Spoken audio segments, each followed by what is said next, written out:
Hi everyone, this show we're now doing the video for the LAN cable 3C machine. You see that some part of the machines is according to the cable technology curve process to manufacture it. So you'll see the difference. That's why the LAN cables are precisely and technological or total difference in the market.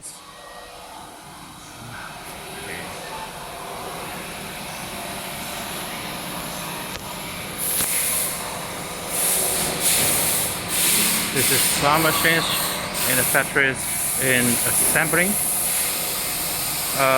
When all the machines finished, we will do the test with the materials so that we can show them all you to see how it works, how to get the details of the final product, and we will do the broad test for the final LAN cables.